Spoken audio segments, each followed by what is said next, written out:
सा धरती भई हरियावली, जिथे मेरा सतगुर बैठा आए। से जंत पए हरियावले, जिनी मेरा सतगुर देखिया जाए।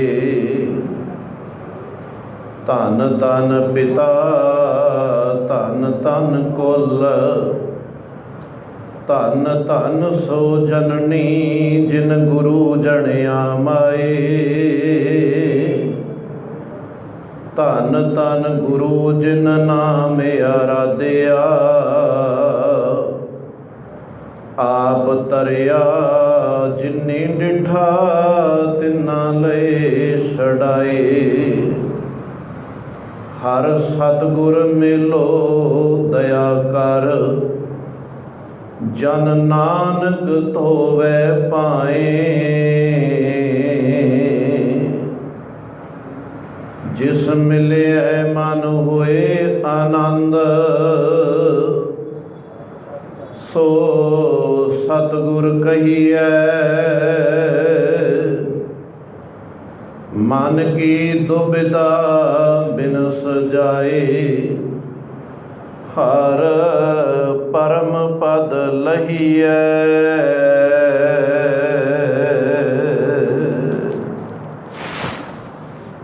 परम सन्मान योग जुग हो जुग अटल सतगुरु,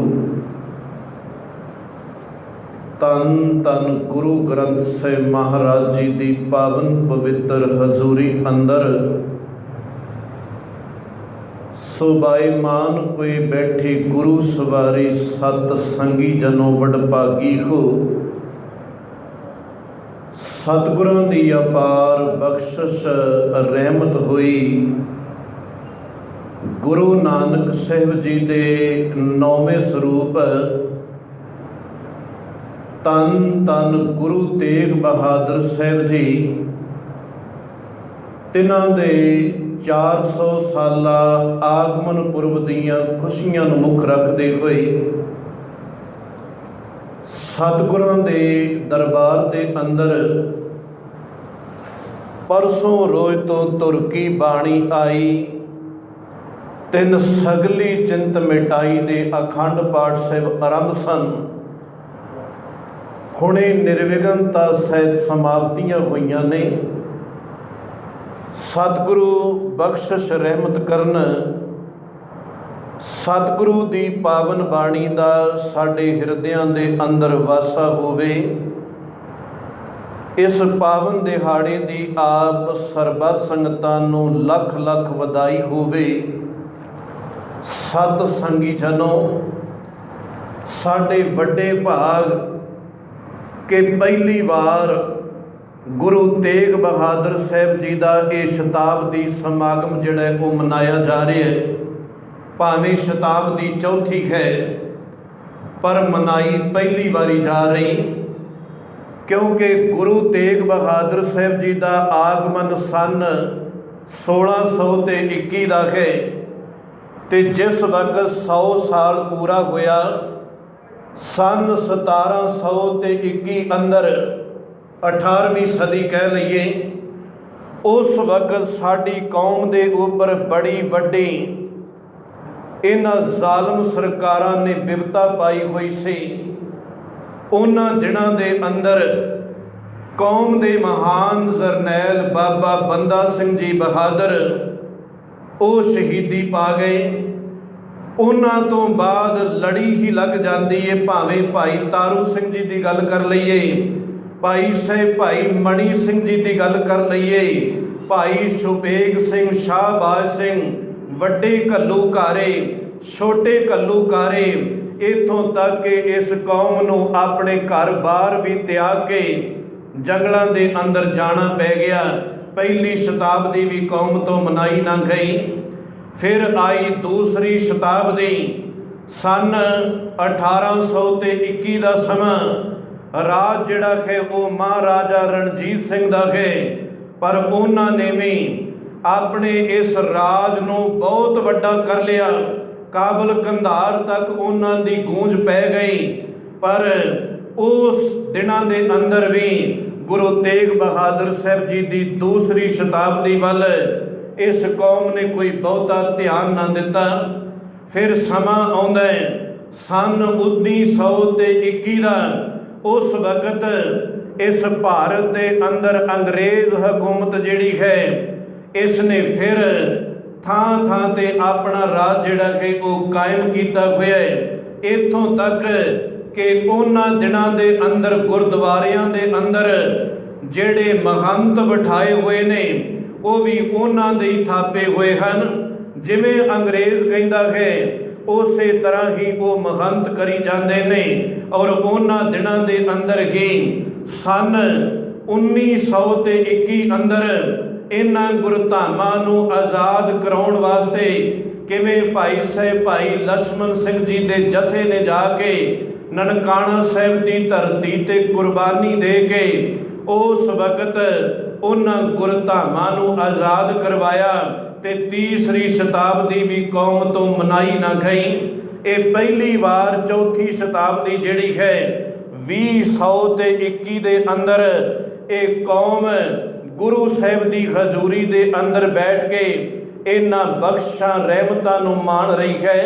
ਧੰਨ ਗੁਰੂ ਤੇਗ ਬਹਾਦਰ ਸਾਹਿਬ ਤਿਆਗ ਦੀ ਮੂਰਤ, ਜਿਨ੍ਹਾਂ ਨੇ ਸਾਰੀ ਉਮਰ ਵੈਰਾਗ ਅੰਦਰ ਅਤੇ ਤਿਆਗ ਦੇ ਅੰਦਰ ਹੀ ਗੁਜ਼ਾਰ ਦਿੱਤੇ। ਕਿਸੇ ਵੀ ਪ੍ਰਕਾਰ ਦਾ ਕਦੀ ਉਹਨਾਂ ਨੇ ਲਾਲਚ ਨਹੀਂ ਕੀਤਾ। ਜਦੋਂ ਆਪਾਂ ਸਾਹਿਬ ਦੇ ਹੁਣ ਅੱਗੇ ਇਤਿਹਾਸ ਨੂੰ ਦੇਖਾਂਗੇ, ਦੇਖੋ ਗੁਰਤਾ ਗੱਦੀ ਚੱਲ ਕੇ ਦਿੱਲੀ ਦੀ ਧਰਤੀ ਤੋਂ ਆਪ ਆਈ ਹੈ ਗੁਰੂ ਤੇਗ ਬਹਾਦਰ ਸਾਹਿਬ।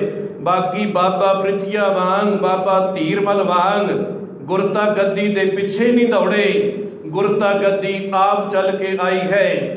ਜੇ ਬਾਬੇ ਬਕਾਲੇ ਦੀ ਧਰਤੀ ਤੇ ਗੁਰਤਾ ਗੱਦੀ ਮਿਲ ਜਾਂਦੀ ਏ ਤੇ ਸੰਗਤ ਚੱਲ ਕੇ ਆਪ ਆਈ ਹੈ।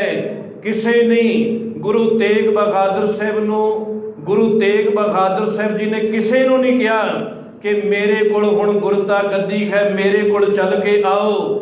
ਸੰਗਤ ਆਪ ਚੱਲ ਕੇ ਆਈ ਹੈ।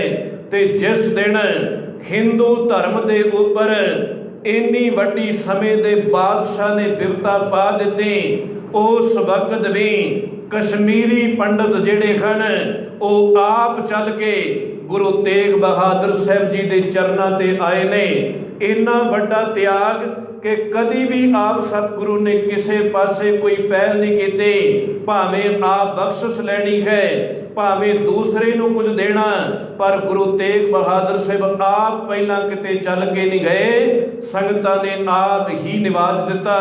ਐਸੇ ਸਤਿਗੁਰੂ ਗੁਰੂ ਤੇਗ ਬਹਾਦਰ ਸਾਹਿਬ, ਜਿਨ੍ਹਾਂ ਦੀ ਪਾਵਨ ਬਾਣੀ ਅਤੇ ਇਤਿਹਾਸ ਵਿੱਚੋਂ ਕੁਝ ਕੁ ਬੋਲਾਂ ਦੀ ਵਿਸਥਾਰ ਸਹਿਤ ਸਾਂਝ ਪਾ ਸਕੀਏ। ਵਿਚਾਰ ਆਰੰਭਣ ਤੋਂ ਪਹਿਲਾਂ ਅਸੀਸ ਬਖਸ਼ਦੇ ਹੋਏ ਪਿਆਰ ਸਤਿਕਾਰ ਨਾਲ ਗੁਰੂ ਫਤਿਹ ਸਵੀਕਾਰ ਕਰੋ ਜੀ। ਵਾਹਿਗੁਰੂ ਜੀ ਕਾ ਖਾਲਸਾ, ਵਾਹਿਗੁਰੂ ਜੀ ਕੀ ਫਤਿਹ। ਸਤਿਗੁਰੂ ਗੁਰੂ ਤੇਗ ਬਹਾਦਰ ਸਾਹਿਬ ਜੀ ਦੀ ਪਾਵਨ ਬਾਣੀ, ਵਾਰਾਂ ਤੇ ਵਧੀਕ ਦੇ ਉਹ ਸ਼ਲੋਕ ਜਿਨ੍ਹਾਂ ਨੂੰ ਆਪਾਂ ਭੋਗ ਦੇ ਸ਼ਲੋਕ ਵੀ ਨਾਮ ਦੇ ਦਿੱਤਾ, ਹੁਣੇ ਆਪਾਂ ਸਾਰਿਆਂ ਨੇ ਸਰਵਣ ਕੀਤੇ ਨੇ। ਇਹਨਾਂ ਦੇ ਅੰਦਰ ਗੁਰੂ ਤੇਗ ਬਹਾਦਰ ਸਾਹਿਬ ਜੀ ਦੇ 2 ਸ਼ਲੋਕ, ਜਿੱਥੇ ਸਾਹਿਬ ਕਹਿਣ ਲੱਗੇ ਬਲ ਛੁਟ ਗਿਓ ਬੰਧਨ ਪਰੇ, ਕਛੂ ਨਾ ਹੋਤ ਉਪਾਏ, ਕਉ ਨਾਨਕ ਅਬ ਓਟ ਹਰ, ਗਜ ਜਿਉ ਕੋ ਸਹਾਏ।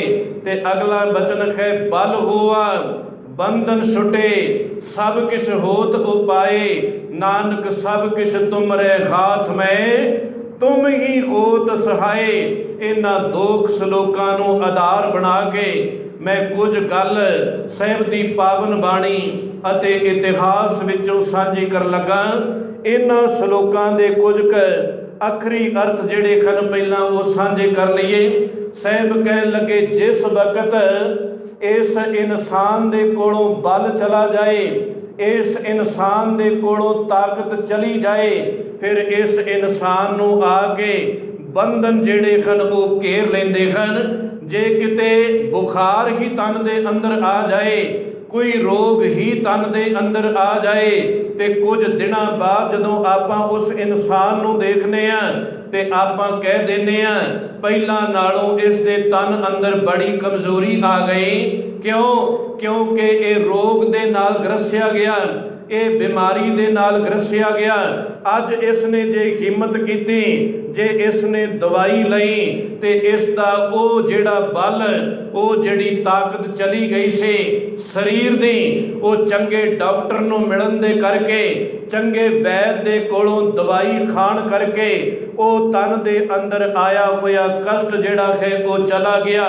ਸਹਿਮ ਕਹਿਣ ਲੱਗੇ ਬਲ ਛੁੱਟ ਗਿਓ ਬੰਧਨ ਪਰੇ। ਜਦੋਂ ਸਾਡੇ ਸਰੀਰ ਵਿੱਚੋਂ ਬਲ ਚਲਾ ਜਾਂਦਾ ਹੈ, ਬਸ ਉਦੋਂ ਹੀ ਬੰਧਨ ਆ ਕੇ ਪੈ ਜਾਂਦੇ ਨੇ। ਮੈਂ ਇੱਥੇ ਕਈ ਵਾਰ ਇਸ ਤਰ੍ਹਾਂ ਬਚਨ ਸਾਂਝਾ ਕਰਨਾ ਕਿ ਆਪਾਂ ਕਿਸੇ ਦੇ ਘਰ ਅੰਦਰ ਕਿਸੇ ਨੂੰ ਮਿਲਣ ਜਾਣਾ ਹੋਵੇ ਤੇ ਅਚਾਨਕ ਜਦੋਂ ਆਪਾਂ ਦਰਵਾਜ਼ੇ ਤੇ ਜਾ ਕੇ ਆਵਾਜ਼ ਮਾਰਦੇ ਆਂ ਤੇ ਅੱਗੋਂ ਉਹਨਾਂ ਘਰ ਵਾਲਿਆਂ ਦਾ ਕੁੱਤਾ ਹੀ ਕਿਤੇ ਇੱਕਦਮ ਸਾਨੂੰ ਆਣ ਪਏ ਤੇ ਆਪਾਂ ਉਸ ਵਕਤ ਵੀ ਆਪਣੇ ਵੱਲੋਂ ਕੁਝ ਬਲ, ਕੁਝ ਹਿੰਮਤ ਰੱਖ ਕੇ ਉਸ ਕੁੱਤੇ ਨੂੰ ਰੋਕਣ ਦਾ ਯਤਨ ਕਰਦੇ ਆਂ, ਜਾਂ ਕੁਝ ਰੌਲਾ ਪਾਵਾਂਗੇ, ਉੱਚੀ ਬੋਲਾਂਗੇ, ਘਰ ਵਾਲੇ ਬਾਹਰ ਆ ਜਾਣਗੇ, ਜਾਂ ਕੋਈ ਗਲੀ ਅੰਦਰ ਆਉਂਦਾ ਜਾਂਦਾ ਸੱਜਣ ਸਾਡਾ ਬਚਾਅ ਕਰ ਦੇਗਾ। ਸਹਿਮ ਕਹਿਣ ਲੱਗੇ ਜਿਸ ਵਕਤ ਕੋਈ ਇਨਸਾਨ ਹਿੰਮਤ ਨਹੀਂ ਕਰਦਾ, ਆਪਣੇ ਵੱਲੋਂ ਯਤਨ ਨਹੀਂ ਕਰਦਾ, ਤੇ ਫਿਰ ਆ ਕੇ ਬੰਧਨਾਂ ਨੇ ਘੇਰ ਹੀ ਲੈਣਾ ਹੈ। ਬਲ ਛੁੱਟ ਕੇ ਉਹ ਬੰਧਨ ਪਰੇ, ਕਛੂ ਨਾ ਹੋਤ ਉਪਾਏ, ਕਹੋ ਨਾਨਕ ਅਬ ਓਟ ਹਰ, ਗਜ ਜਿਉ ਹੋ ਸਹਾਏ। ਸਹਿਮ ਕਹਿਣ ਲੱਗੇ ਇੱਕ ਹਾਥੀ ਮਿਥਿਹਾਸਕ ਜਾਂ ਪੁਰਾਣ ਗ੍ਰੰਥਾਂ ਦੇ ਅੰਦਰ ਇਸ ਦਾ ਜ਼ਿਕਰ ਆਇਆ ਤੇ ਸਾਹਿਬ ਜੀ ਨੇ ਉਸ ਵਕਤ ਜਿਵੇਂ ਹਿੰਦੂ ਧਰਮ ਦੀ ਉੱਪਰ ਹੀ ਇਹ ਬਿਪਤਾ ਪਈ, ਅੱਗੇ ਜਾ ਕੇ ਆਪਾਂ ਵਿਚਾਰਾਂਗੇ, ਤੇ ਸਤਿਗੁਰੂ ਜੀ ਨੇ ਉਹਨਾਂ ਦੇ ਗ੍ਰੰਥਾਂ ਦੇ ਵਿੱਚੋਂ ਹੀ ਹਵਾਲੇ ਦੇ ਦੇ ਕੇ ਸਮਝਾਇਆ। ਤੁਹਾਡੇ ਪੁਰਾਣ ਕਹਿੰਦੇ ਹਨ, ਤੁਹਾਡੇ ਗ੍ਰੰਥ ਕਹਿੰਦੇ ਹਨ ਕਿ ਜੇ ਇੱਕ ਹਾਥੀ ਦੀ, ਉਸ ਗਜਿੰਦਰ ਦੀ, ਉਸ ਦੀ ਪੁਕਾਰ ਪਾਣੀ ਅੰਦਰ ਖੜੇ ਜੇ ਤੰਦੂਆ ਆ ਕੇ ਪਕੜ ਲੈਂਦਾ ਹੈ, ਇੱਕ ਜੀਵ ਤਾਕਤਵਰ ਆ ਕੇ ਫੜ ਲੈਂਦਾ ਹੈ ਤੇ ਹਾਥੀ ਪੁਕਾਰ ਕਰਦਾ ਹੈ ਤੇ ਉਸ ਹਾਥੀ ਦੀ ਪੁਕਾਰ ਸੁਣੀ ਜਾਂਦੀ ਹੈ ਤੇ ਤੰਦੂਏ ਤੋਂ ਉਸ ਦੀ ਜਾਨ ਬਚ ਜਾਂਦੀ ਹੈ। ਤੁਸੀਂ ਤੇ 84 ਦੇ ਸਰਦਾਰ ਹੋ, ਤੁਸੀਂ ਗੁਰੂ ਅੱਗੇ, ਮਾਲਕ ਅੱਗੇ ਅਰਦਾਸ ਬੇਨਤੀ ਕਰੋਗੇ ਕਿ ਤੁਹਾਡੇ ਬੰਧਨ ਨਹੀਂ ਕੱਟੇ ਜਾਣਗੇ। ਜੇ ਅਰਦਾਸ ਬੇਨਤੀ ਹੋਵੇਗੀ, ਸਰੀਰ ਅੰਦਰ ਬਲ ਤਾਕਤ ਹੋਵੇਗੀ, ਤੇ ਸਾਹਿਬ ਕਹਿਣ ਲੱਗੇ ਬੰਧਨ ਤੁਹਾਡੇ ਵੀ ਕੱਟੇ ਜਾਣਗੇ। ਅਗਲਾ ਬਚਨ ਸਾਹਿਬ ਜੀ ਨੇ ਨਾਲ ਹੀ ਕਹਿ ਦਿੱਤਾ, ਬਲ ਹੋਆ ਬੰਧਨ ਛੁੱਟੇ। ਜਿਸ ਵਕਤ ਬਲ ਆ ਗਿਆ, ਤਾਕਤ ਆ ਗਈ, ਫਿਰ ਸਾਡੇ ਬੰਧਨ ਜਿਹੜੇ ਹਨ ਉਹ ਕੱਟੇ ਜਾਂਦੇ ਹਨ।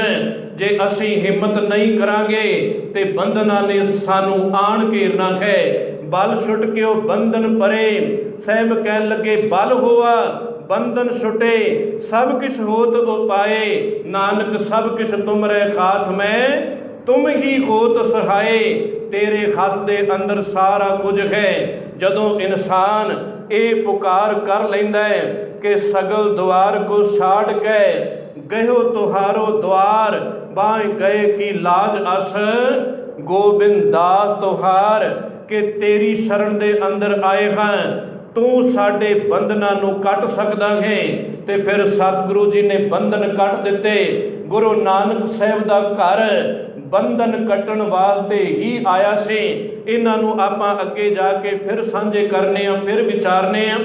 ਗੁਰੂ ਤੇਗ ਬਹਾਦਰ ਸਾਹਿਬ ਜੀ ਜਿਨ੍ਹਾਂ ਸੰਬੰਧੀ ਭਾਈ ਗੁਰਦਾਸ, ਜਦੋਂ ਆਪਾਂ ਉਹਨਾਂ ਦੇ ਬਚਨ ਪੜ੍ਹਦੇ ਹਾਂ ਕਿ ਇੱਕ ਦਿਨ ਸੰਗਤ ਗੁਰੂ ਹਰਗੋਬਿੰਦ ਪਾਤਸ਼ਾਹ ਦੇ ਕੋਲ ਆਪ ਵਾਂਗੂ ਬੈਠੀ ਹੋਈ ਏ ਤੇ ਆ ਕੇ ਸੰਗਤ ਨੇ ਦੀਵਾਨ ਦੀ ਸਮਾਪਤੀ ਤੋਂ ਬਾਅਦ ਇੱਕ ਬਚਨ ਸਾਂਝਾ ਕੀਤਾ ਕਿ ਹੇ ਮੇਰੀ ਪੀਰੀ ਦੇ ਮਾਲਕ ਗੁਰੂ ਹਰਗੋਬਿੰਦ ਪਾਤਸ਼ਾਹ ਜੀ, ਜਿਸ ਵਕਤ ਆਪਾਂ ਪਿੱਛੇ ਇਸ ਲੜੀ ਨੂੰ ਦੇਖਦੇ ਹਾਂ ਤੇ ਇਹ ਛਤਰ ਸਿੰਘਾਸਨ ਦੇ ਮਾਲਕ ਆਪ ਗੁਰੂ ਨਾਨਕ ਸਾਹਿਬ ਜੀ ਤੋਂ ਵਾਰੀ-ਵਾਰੀ ਚੱਲਦੇ ਆਉਂਦੇ ਹੋ।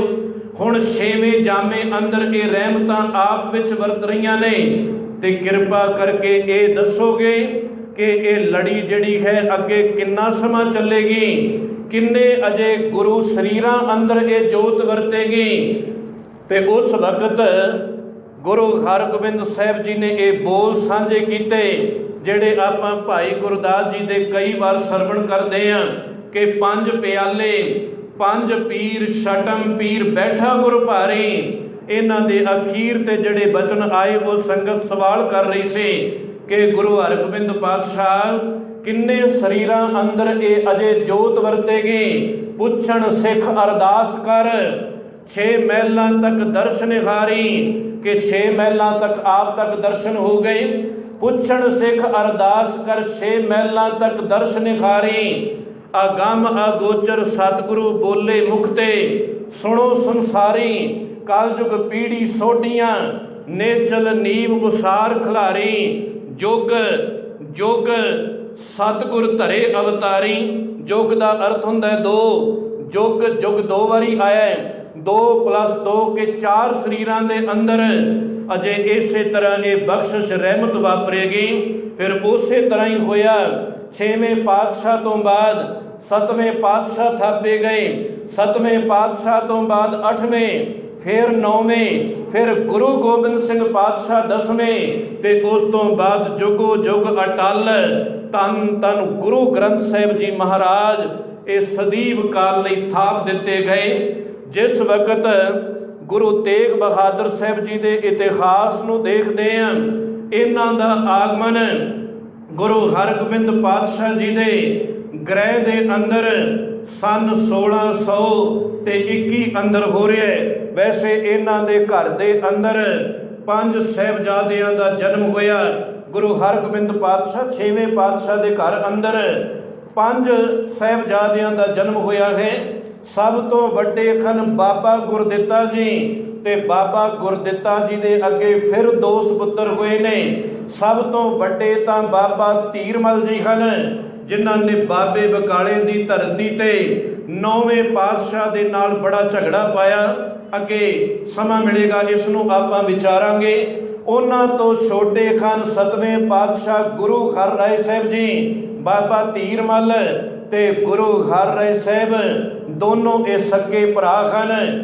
ਗੁਰੂ ਹਰਗੋਬਿੰਦ ਸਾਹਿਬ ਜੀ ਦੇ ਬੇਟੇ ਹੋ ਗਏ ਬਾਬਾ ਗੁਰਦਿੱਤਾ ਜੀ ਤੇ ਬਾਬਾ ਗੁਰਦਿੱਤਾ ਜੀ ਦੇ ਅੱਗੇ ਇਹ 2 ਸਪੁੱਤਰ ਬਾਬਾ ਧੀਰਮਲ ਜੀ ਤੇ ਗੁਰੂ ਹਰ ਰਾਏ ਸਾਹਿਬ ਜੀ। ਫਿਰ ਉਹਨਾਂ ਦੇ ਅੱਗੇ ਹੋਰ ਸਪੁੱਤਰ ਬਾਬਾ ਅਟਲ ਰਾਏ ਜੀ, ਬਾਬਾ ਅਣੀ ਰਾਏ ਜੀ, ਬਾਬਾ ਸੂਰਜਮਲ ਜੀ ਤੇ ਇੱਕ ਬੇਟੀ ਸੀ ਬੀਬੀ ਵੀਰੋ ਜੀ। ਤੇ ਸਭ ਤੋਂ ਛੋਟੇ ਹਨ ਧੰਨ ਧੰਨ ਗੁਰੂ ਤੇਗ ਬਹਾਦਰ ਸਾਹਿਬ ਜੀ, ਜਿਨ੍ਹਾਂ ਦਾ ਆਗਮਨ ਅੰਮ੍ਰਿਤਸਰ ਸਾਹਿਬ ਦੀ ਪਾਵਨ ਧਰਤੀ, ਜਿੱਥੇ ਬਾਅਦ ਦੇ ਅੰਦਰ ਜਾਂ ਪਹਿਲਾਂ ਵੀ ਬੜੀਆਂ ਰਹਿਮਤਾਂ ਅੱਜ ਤੱਕ ਵਰਤ ਰਹੀਆਂ ਹਨ।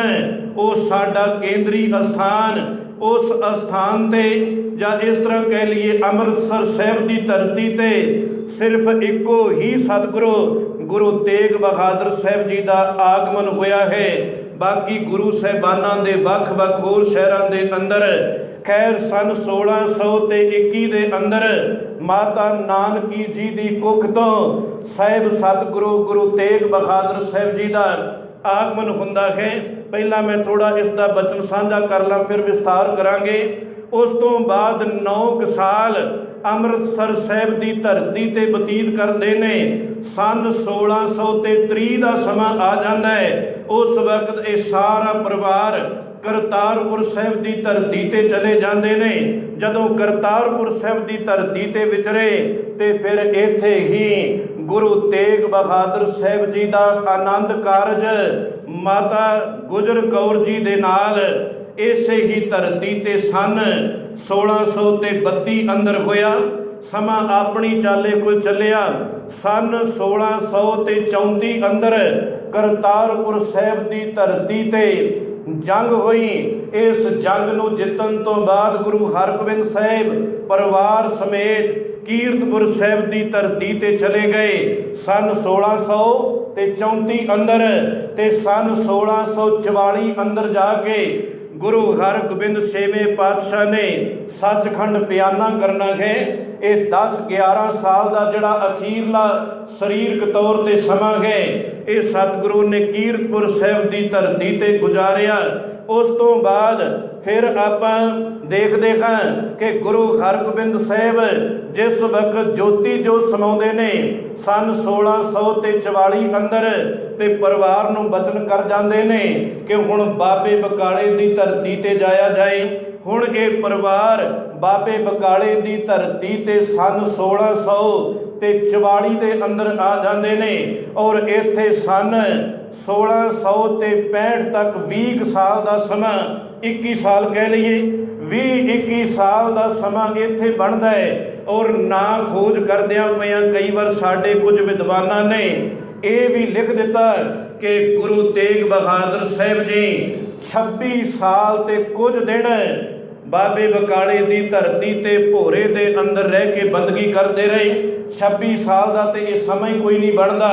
जिस वक्त आप इस समय नूं विचार रहे हैं सन 1644 अंदर आए ने ते सन 1664 अंदर इन्हां नूं गुरता गद्दी की दात मिलती है ते सन 1665 अंदर आनंदपुर साहिब नगर जिहड़ा है वो वसाया जाता है।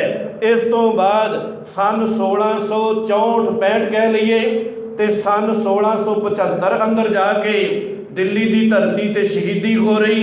10-11 साल सतगुरु जी गुरता गद्दी दे उपर सतगुरु विराजमान होए हैं। इन्हां समयां अंदर ही सतगुरु जी थां थां ते प्रचारक दौरियां ते गए जां उस वक्त का जिहड़ा बादशाह है उसने इन्ना वड्डा कहर ढाया होया है थां थां ते जाके संगतां नूं सुचेत कीता।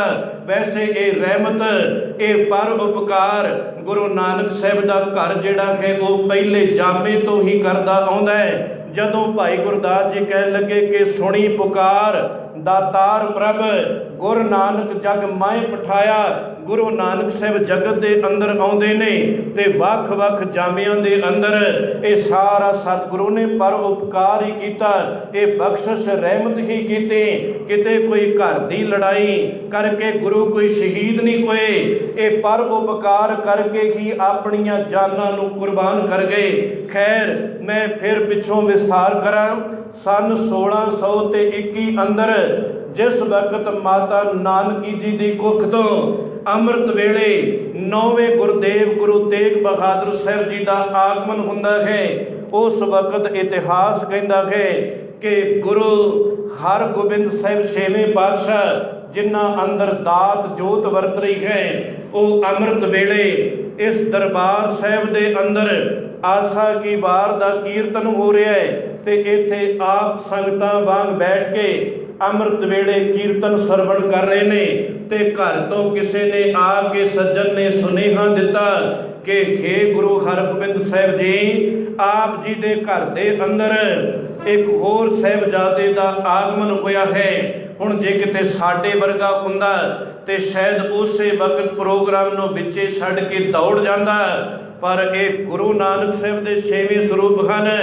दीवान की समाप्ति हुई सानू चाहिदा वैसे इस तरह ही है किसी नूं कोई मजबूरी होवे वखरी गल है किते जरूरी जाना है वो जा सकता है नहीं तो दीवान की समाप्ति होवे या जेड़ा शब्द चल रहा है वो शब्द समाप्त होवे ते फिर दीवान दे विचों उठ के सानू बाहर जाना चाहिए।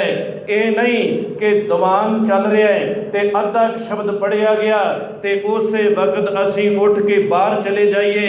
जिथे असी आप कुछ नहीं सुनिया उत्थे कई बार दूसरे नूं भी कुछ नहीं सुनन देंदे क्योंकि मन इन्ना अवैड़ा है इन्नी जल्दी एक गल सतगुरु दी नूं पकड़दा नहीं ये बाहर नूं दौड़दा है।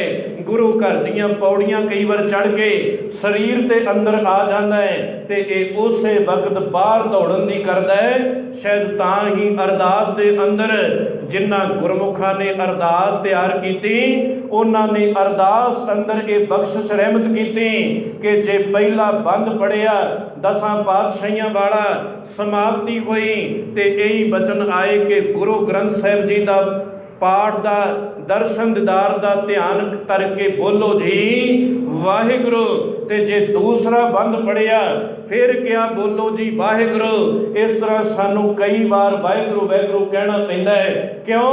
क्योंकि जिथे अरदासिया सिंह अरदास एकाग्र हो के कर रहा है ਤੇ ਅਸੀਂ ਬਹੁਤ ਸੱਜਣ ਜਿਹੜੇ ਹਨ ਉਹ ਵਿੱਚੋਂ ਨਿਕਲ ਕੇ ਮਨ ਸਾਡਾ ਬਾਹਰ ਦੌੜਿਆ ਫਿਰਦਾ ਹੈ ਤੇ ਅਰਦਾਸੀਏ ਸਿੰਘ ਨੂੰ ਆਵਾਜ਼ ਮਾਰਨੀ ਪੈਂਦੀ ਹੈ ਕਿ ਆਓ ਮੇਰੇ ਨਾਲ ਮਿਲ ਕੇ ਸਾਰੇ ਕਹੋ ਵਾਹਿਗੁਰੂ, ਤਾਂ ਕਿ ਮਨ ਜਿਹੜਾ ਹੈ ਸਾਡਾ ਵਾਪਸ ਆ ਜਾਏ। ਮਨ ਇੰਨਾ ਸਮਾਂ ਵੀ ਨਹੀਂ ਠਹਿਰਦਾ। ਹਰ ਅਰਦਾਸ ਦੇ ਉਸ ਬੰਦ ਤੋਂ ਬਾਅਦ ਕਹਿਣਾ ਪੈ ਗਿਆ ਕਿ ਬੋਲੋ ਜੀ ਵਾਹਿਗੁਰੂ, ਤਾਂ ਕਿ ਸਾਡਾ ਮਨ ਜਿਹੜਾ ਹੈ ਉਹ ਇਕਾਗਰ ਹੋਵੇ।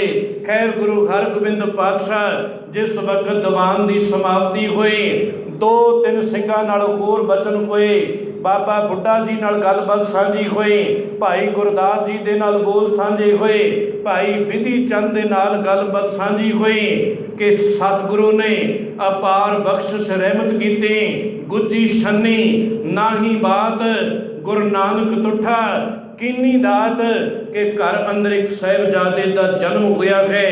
ਤੇ ਆਓ ਸਾਰੇ ਘਰ ਦੇ ਅੰਦਰ ਚੱਲਦੇ ਹਾਂ। ਜਦੋਂ ਪਿਆਰ ਨਾਲ ਸਤਿਗੁਰੂ ਜੀ ਨੇ ਬੇਨਤੀ ਕੀਤੀ ਤੇ ਇਹ ਗੁਰੂ ਕੇ ਸਿੱਖ ਨਾਲ ਚੱਲਦੇ ਨੇ। ਜਿਸ ਵਕਤ ਪੈਂਡਾ ਤੈਅ ਕਰਕੇ ਗੁਰੂ ਕੇ ਮਹਿਲਾਂ ਅੰਦਰ ਪਹੁੰਚਦੇ ਨੇ, ਉਸ ਅਸਥਾਨ ਤੇ ਜਾ ਕੇ ਜਦੋਂ 9ਵੇਂ ਗੁਰਦੇਵ ਗੁਰੂ ਤੇਗ ਬਹਾਦਰ ਸਾਹਿਬ ਜੀ ਦੇ ਗੁਰੂ ਹਰਗੋਬਿੰਦ ਪਾਤਸ਼ਾਹ ਜੀ ਨੇ ਦੀਦਾਰ ਕੀਤੇ ਤੇ ਉਸ ਵਕਤ ਝੋਲੀ ਅੰਦਰ ਚੁੱਕ ਲਿਆ। ਚੁੱਕਣ ਤੋਂ ਬਾਅਦ ਇਤਿਹਾਸ ਕਹਿੰਦਾ ਹੈ ਕਿ ਆਪਣਾ ਸੀਸ ਇਸ ਬੱਚੇ ਨੂੰ ਗੁਰੂ ਹਰਗੋਬਿੰਦ ਪਾਤਸ਼ਾਹ ਨੇ ਥੋੜਾ ਜਿਹਾ ਨਿਵਾ ਦਿੱਤਾ। ਜਿਸ ਵਕਤ ਸਿਰ ਝੁਕਾਇਆ ਤੇ ਉਸ ਵਕਤ ਭਾਈ ਬਿਧੀ ਚੰਦ ਜੀ ਨੇ ਅੱਗੋਂ ਬਚਨ ਕੀਤਾ ਕਿ ਸਾਹਿਬ ਜੀ ਕੀ ਗੱਲ, ਇਹਨਾਂ ਨੂੰ ਸਿਰ ਕਿਉਂ ਨਿਵਾਇਆ? ਤੇ ਉਸ ਵਕਤ ਗੁਰੂ ਹਰਗੋਬਿੰਦ ਸਾਹਿਬ ਜੀ ਨੇ ਅੱਗੋਂ ਇਹ ਬੋਲ ਸਾਂਝੇ ਕੀਤੇ ਸਨ। ਕਹਿਣ ਲੱਗੇ ਇਹ ਮੇਰਾ ਲਾਲ ਅਜਰ ਨੂੰ ਜਰਨ ਵਾਲਾ ਆ ਗਿਆ ਹੈ, ਇਹ ਮੇਰਾ ਲਾਲ ਪੜਦੇ ਪਾਉਣ ਵਾਲਾ ਆ ਗਿਆ ਹੈ। ਜਦੋਂ ਵੀ ਕਿਸੇ ਉੱਪਰ ਕੋਈ ਬਿਪਤਾ ਪਏਗੀ, ਇਹ ਮੇਰਾ ਲਾਲ ਉਹਨਾਂ ਦੀ ਬਿਪਤਾ ਨੂੰ ਟਾਲ ਦੇਵੇਗਾ। ਖੈਰ ਸਮਾਂ ਜਿਹੜਾ ਸੀ ਉਹ ਆਪਣੀ ਚਾਲੇ ਚੱਲਿਆ। ਇਤਿਹਾਸ ਕਹਿੰਦਾ ਹੈ ਕਿ ਨਾਮ ਤਿਆਗਮਲ ਵੀ ਹੋਇਆ, ਉਸ ਤੋਂ ਬਾਅਦ ਨਾਮ ਤੇਗ ਬਹਾਦਰ। ਪਰ ਕੁਝ ਵਿਦਵਾਨਾਂ ਦਾ ਕਹਿਣਾ ਹੈ ਕਿ ਬਚਪਨ ਤੋਂ ਹੀ ਨਾਮ ਗੁਰੂ ਤੇਗ ਬਹਾਦਰ ਸਾਹਿਬ ਜੀ ਹੈ। ਭਾਵੇਂ ਸ਼ਬਦ ਤੇਗ ਬਹਾਦਰ, ਪਰ ਆਪਾਂ ਪਿਆਰ ਸਤਿਕਾਰ ਦੇ ਨਾਲ ਗੁਰੂ ਤੇਗ ਬਹਾਦਰ ਸਾਹਿਬ ਜੀ ਕਹਿ ਰਹੇ ਹਾਂ। ਗੁਰੂ ਤੇਗ ਬਹਾਦਰ ਸਾਹਿਬ ਜੀ ਦਾ ਆਗਮਨ ਹੋਇਆ, ਨਾਮ ਰੱਖਿਆ ਗਿਆ। ਸਮਾਂ ਕੁਝ ਆਪਣੀ ਚਾਲੇ ਚੱਲਿਆ। 4 ਸਾਲਾਂ ਦੀ ਆਰਜਾ ਹੋਈ, ਜਿਸ ਵਕਤ ਆਪਣੇ ਹੀ ਭਰਾਤਾ ਵੱਡੇ ਬਾਬਾ ਗੁਰਦਿੱਤਾ ਜੀ ਦਾ ਆਨੰਦ ਕਾਰਜ ਹੋਇਆ। ਸਾਰੇ ਤਿਆਰ ਹੋਏ ਨੇ ਤੇ ਉਸ ਵਕਤ ਹੀ ਗੁਰੂ ਤੇਗ ਬਹਾਦਰ ਸਾਹਿਬ ਜੀ ਨੇ ਇਸ ਸਾਹਿਬਜ਼ਾਦੇ ਨੇ ਇੱਕ ਮਿਸਾਲ ਕਾਇਮ ਕਰ ਦਿੱਤੀ। 4 ਸਾਲ ਦੀ ਅਜੇ ਆਰਜਾ ਹੈ। ਬਾਹਰ ਕੋਈ ਤਨ ਤੋਂ ਇੱਕ ਬੱਚੇ ਨੂੰ ਨੰਗਾ ਦੇਖਦੇ ਨੇ। ਉਸੇ ਵਕਤ ਆਪਣੀ ਕੀਮਤੀ ਪੁਸ਼ਾਕ ਜਿਹੜੀ ਵਿਆਹ ਕਾਰਜ ਅੰਦਰ ਜਾਣ ਵਾਸਤੇ ਪਾਈ ਹੋਈ ਹੈ, ਉਹ ਕੀਮਤੀ ਪੁਸ਼ਾਕ ਆਪਣੇ ਤਨ ਤੋਂ ਲਾ ਕੇ ਉਸ ਨਗੇਜ ਬੱਚੇ ਦੇ ਤਨ ਦੇ ਉੱਪਰ ਜਾ ਕੇ ਪਾ ਦਿੱਤੀ ਤੇ ਉਸ ਦਾ ਤਨ ਢੱਕ ਦਿੱਤਾ। ਜਿਸ ਵਕਤ ਘਰ ਅੰਦਰ ਆਏ ਤੇ ਪਰਿਵਾਰ ਪੁੱਛਦਾ ਹੈ ਕਿ ਕੀ ਕਾਰਨ ਹੈ ਮੇਰੇ ਲਾਲ ਜੀ, ਤੁਹਾਡੇ ਤਨ ਉੱਪਰ ਇੰਨਾ ਸੋਹਣਾ ਚੋਲਾ ਪਾਇਆ, ਵਿਆਹ ਕਾਰਜ ਅੰਦਰ ਜਾ ਰਹੇ ਸਾਂ, ਉਹ ਚੋਲਾ ਉਹ ਵਸਤਰ ਕਿੱਥੇ ਹਨ?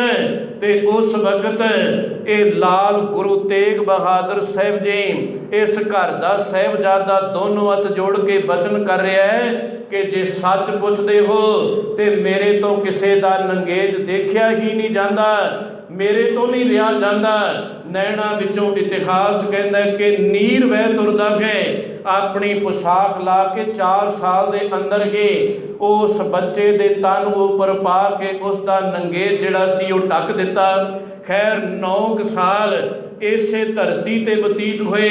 ਇਸੇ ਸਮੇਂ ਅੰਦਰ ਹੀ ਆਪਣੇ ਹੀ ਭਰਾਤਾ ਬਾਬਾ ਅਟਲ ਰਾਏ ਜੀ, ਜਿਨ੍ਹਾਂ ਸੰਬੰਧੀ ਇਤਿਹਾਸ ਅੰਦਰ ਇੱਕ ਲੰਬੀ ਘਟਨਾ ਹੈ ਕਿ ਬੱਚਿਆਂ ਨਾਲ ਖੇਡਦੇ ਹੋਏ ਉਹਨਾਂ ਵਿੱਚੋਂ ਇੱਕ ਬੱਚਾ ਮੋਹਨ, ਜਿਸ ਦੇ ਸਿਰ ਖੇਡ ਰਹਿ ਜਾਂਦੀ ਹੈ, ਰਾਤ ਦੇ ਸਮੇਂ ਸੱਪ ਲੜਦਾ ਤੇ ਮੌਤ ਹੋ ਜਾਂਦੀ ਹੈ ਤੇ ਸਵੇਰੇ ਬਾਬਾ ਅਟਲ ਰਾਏ ਜਾ ਕੇ ਉਸ ਨੂੰ ਉਸੇ ਤਰ੍ਹਾਂ ਮਰੇ ਨੂੰ ਹੀ ਖੜਾ ਕਰ ਦਿੰਦੇ ਨੇ। ਉਸ ਵਕਤ ਗੁਰੂ ਹਰਗੋਬਿੰਦ ਸਾਹਿਬ ਜੀ ਨੂੰ ਪਤਾ ਲੱਗਦਾ ਹੈ ਤੇ ਗੁਰੂ ਹਰਗੋਬਿੰਦ ਸਾਹਿਬ ਜੀ ਇਤਰਾਜ਼ ਕਰਦੇ ਨੇ ਕਿ ਹੁਣ ਇੱਕ ਮਿਆਨ ਦੇ ਅੰਦਰ 2 ਕਿਰਪਾਨਾਂ ਨਹੀਂ ਠਹਿਰ ਸਕਦੀਆਂ। ਜਾਂ ਜਗਤ ਅੰਦਰ ਤੁਸੀਂ ਰਹੋਗੇ ਜਾਂ ਜਗਤ ਅੰਦਰ ਅਸੀਂ ਰਹਾਂਗੇ। ਇਹ ਰੱਬ ਦੇ ਭਾਣੇ ਅੰਦਰ ਇਹ ਸਾਰਾ ਵਾਪਰਿਆ, ਉਸ ਦੇ ਹੁਕਮ ਦੇ ਅੰਦਰ ਸਭ ਕੁਝ ਹੋਇਆ, ਤੇ ਤੁਸੀਂ ਰੱਬ ਦੇ ਇਸ ਹੁਕਮ ਨੂੰ ਚੈਲੰਜ ਕਰ ਰਹੇ ਹੋ। ਇਸ ਤਰ੍ਹਾਂ ਨਹੀਂ ਹੋਣਾ ਚਾਹੀਦਾ। ਜਗਤ ਦੇ ਅੰਦਰ ਜਿਹੜਾ ਵੀ ਆਇਆ ਹੈ ਆਖਰ ਉਸ ਨੇ ਇੱਕ ਦਿਨ ਇੱਥੋਂ ਚਲੇ ਜਾਣਾ ਹੈ। ਇੱਥੇ ਕਿਸੇ ਵੀ ਸਦੀਵ ਕਾਲ ਲਈ ਟਿਕੇ ਨਹੀਂ ਰਹਿਣਾ। ਖੈਰ, ਗੁਰੂ ਤੇਗ ਬਹਾਦਰ ਸਾਹਿਬ ਦੀ ਪਾਵਨ ਬਾਣੀ ਪੜ੍ਹਦੇ ਆ ਤੇ ਸਾਰੀ ਬਾਣੀ ਇਹੀ ਗੱਲਾਂ ਕਰਦੀ ਏ, ਵੈਰਾਗ ਅੰਦਰ ਸਾਨੂੰ ਲੈ ਕੇ ਜਾਣਾ ਚਾਹੁੰਦੀ ਏ ਕਿ ਇਹ ਇਨਸਾਨ ਘਰ-ਬਾਰ ਤਿਆਗਣ ਦੀ ਲੋੜ ਨਹੀਂ, ਘਰ ਦੇ ਅੰਦਰ ਰਹਿ ਕੇ ਹੀ ਮਾਲਕ ਨੂੰ ਪਾਇਆ ਜਾ ਸਕਦਾ ਹੈ। ਖੈਰ, ਬਾਬਾ ਅਟਲ ਰਾਏ ਜੀ ਨੇ ਆਪਣਾ ਸਰੀਰ ਛੱਡ ਦਿੱਤਾ। ਜਦੋਂ ਇਹ ਅਚਾਨਕ ਹੋਈ ਮੌਤ ਨੂੰ ਇਸ ਸਾਹਿਬਜ਼ਾਦੇ ਗੁਰੂ ਤੇਗ ਬਹਾਦਰ ਸਾਹਿਬ ਜੀ ਨੇ ਦੇਖਿਆ, ਮਨ ਦੇ ਅੰਦਰ ਤੇ ਵੈਰਾਗ ਤਿਆਗ ਪਹਿਲਾਂ ਹੀ ਬਹੁਤ ਜ਼ਿਆਦਾ ਸੀ, ਤੇ ਅੱਜ ਆਪਣੇ ਭਰਾਤਾ ਨੂੰ ਸਰੀਰ ਛੱਡਦਿਆਂ ਦੇਖ ਕੇ ਮਨ ਦੇ ਅੰਦਰ ਹੋਰ ਵੈਰਾਗ ਆ ਗਿਆ। ਸਿਮਰਨ ਕਰਦੇ ਨੇ, ਕਿਸੇ ਦੇ ਨਾਲ ਬਹੁਤਾ ਬੋਲਦੇ ਨਹੀਂ, ਬਾਣੀ ਨੂੰ ਦਿਨ ਰਾਤ ਪੜ੍ਹੀ ਜਾਂਦੇ ਨੇ। 9 ਸਾਲ ਦਾ ਸਮਾਂ ਇਸੇ ਤਰ੍ਹਾਂ ਇਸ ਧਰਤੀ ਤੇ ਬਤੀਤ ਹੋਇਆ। ਉਸ ਤੋਂ ਬਾਅਦ ਇਹ ਪਰਿਵਾਰ ਫਿਰ ਕਰਤਾਰਪੁਰ ਸਾਹਿਬ ਦੀ ਧਰਤੀ ਤੇ ਜਾਂਦਾ ਹੈ।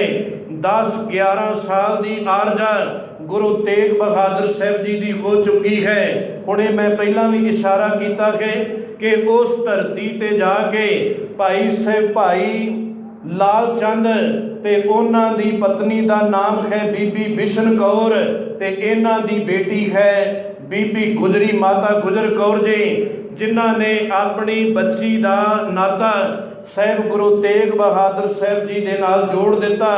ਸਨ 1632 ਅੰਦਰ ਕਰਤਾਰਪੁਰ ਸਾਹਿਬ ਦੀ ਧਰਤੀ ਤੇ ਗੁਰੂ ਤੇਗ ਬਹਾਦਰ ਸਾਹਿਬ ਜੀ ਦਾ ਆਨੰਦ ਕਾਰਜ ਹੁੰਦਾ ਹੈ, ਤੇ ਉਸ ਤੋਂ ਬਾਅਦ ਸਨ 1634 ਅੰਦਰ ਇਸੇ ਘਰ ਨੇ ਹੀ ਗੁਰੂ ਹਰਗੋਬਿੰਦ ਪਾਤਸ਼ਾਹ ਨੇ, ਜਿਹੜਾ ਕਦੀ ਪਹਿੰਦੇ ਖਾਨ ਅਨਾਥ ਬੱਚਾ ਆਪਣੇ ਹੱਥੀਂ ਪਾਲਿਆ ਸੀ, ਅੰਮ੍ਰਿਤਸਰ ਸਾਹਿਬ ਦੀ ਜਦੋਂ ਗੁਰੂ ਹਰਗੋਬਿੰਦ ਪਾਤਸ਼ਾਹ ਨੇ ਜੰਗ ਲੜੀ, ਉਸ ਜੰਗ ਦੇ ਅੰਦਰ ਇਸ ਨੇ ਵੀ ਬੜਾ ਸਾਥ ਦਿੱਤਾ, ਤੇ ਅੱਜ ਇਹੀ ਪਹਿੰਦੇ ਖਾਨ ਹੰਕਾਰ ਦੇ ਅੰਦਰ ਆ ਗਿਆ। ਤਾਕਤ ਬੜੀ ਸੀ ਇਸ ਅੰਦਰ, ਔਰ ਤਾਕਤ ਸਾਰੀ ਗੁਰੂ ਹਰਗੋਬਿੰਦ ਪਾਤਸ਼ਾਹ ਤੋਂ ਲਈ। ਇਹ ਹੱਥ ਦੇ ਉੱਪਰ ਸਿੱਕਾ ਰੱਖ ਕੇ ਜਦੋਂ ਜ਼ੋਰ ਦੀ ਮਸਲਦਾ ਸੀ ਤੇ ਉਸ ਮੋਹਰ ਦੇ ਅੱਖਰ ਮਿਟ ਜਾਂਦੇ ਸਨ। ਜੇ ਆਪਸ ਅੰਦਰ 2 ਪਸ਼ੂ ਲੜ ਪੈਂਦੇ ਸਨ ਤੇ ਇਹ ਪਸ਼ੂਆਂ ਨੂੰ ਵੀ ਛਡਾਉਣ ਦੀ ਆਪਸ ਵਿੱਚ ਤਾਕਤ ਰੱਖਦਾ ਸੀ।